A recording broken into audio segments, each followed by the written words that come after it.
Recently, the Virgin Islands Police Department had a reason to smile after a successful capture of multiple suspects in their operation. The Virgin Islands Police Department explains. Greetings, community. It is not often in VIPD we get the opportunity to smile. Today is a humbling day. Why, you might ask? We got the time to make our community a little bit safer. I'm going to yield at this point, and I'm going to let the Chief of Detectives, Lieutenant Naomi Joseph, bring forward some more details. Chief? Morning, everyone. Well, this morning we executed Operation Tap Shutters, and while doing that, we was fortunate to get some firearms off of the street as well as some marijuana.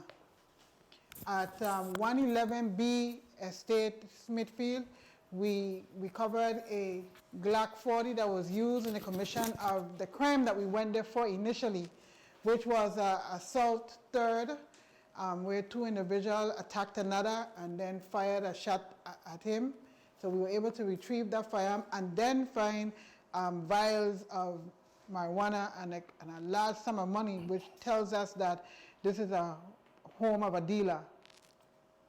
When we went to the second location, we found a 3-bedroom house that was turned into a full grow house, and we recovered 143 marijuana plants, and a number of them also that was being dried. So we have live 143, and then we have maybe 50 or 60 plants that's already dried, getting ready for distribution out on the street.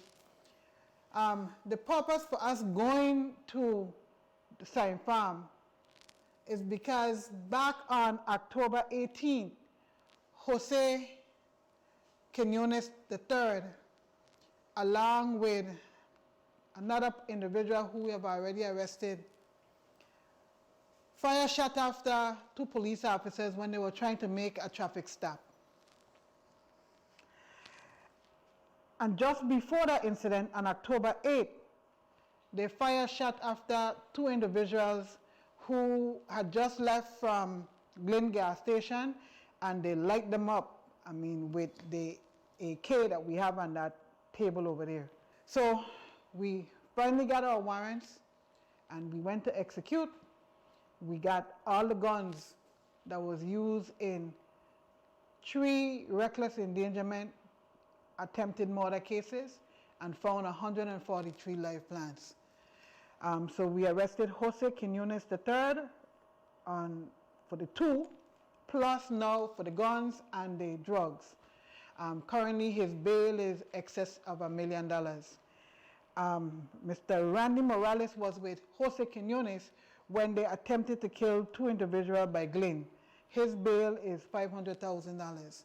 So this is what we did today, and the street is a little safer today. Virgin Islands community, good morning again. Chief of Police Sean Santos here. You know, this is a small dent in the war against crime. However, it's a big plus for us here in the Virgin Islands community. So I want to thank the Chief of Detectives, Naomi Joseph, along with her men and women in the Criminal Investigation Bureau. You know, efforts like these in the pursuit of justice are not just us here at the Virgin Islands Police Department, but there's also members of the Department of Justice and our Superior Court. Everyone has a hand in this as far as the efforts in the pursuit of justice. And I want to make sure I thank them as well for their efforts, but more importantly, our Criminal Investigation Bureau. And this goes to show that we are continuing our efforts on the war against crime. And as you can see with the marijuana plants that we have here, marijuana is still illegal. And I would also like to tell the community that those of you who are out there growing marijuana, pick up the code, Virgin Islands code, look it over, make sure that you're within the guidelines as far as in possession of marijuana so that you do not get in trouble. Because we're going to still be out there looking for these illegal acts. Our HIDA task force is out there as well. You know, marijuana is still a federal crime as you look at it, but also our war against illegal guns as well. We're going to continue that fight and we're going to continue to protect the Virgin Islands community. So again, I want to say thank you to everybody involved in this effort this morning, this operation, and we're going to continue to do so for you, the Virgin Islands community. So thank you. Additionally, after shots were fired in Frederickstead, a victim reported he was beaten by a firearm by 2 more suspects. Those suspects now arrested, that being Francisco Navarra and Wadamel Carrion.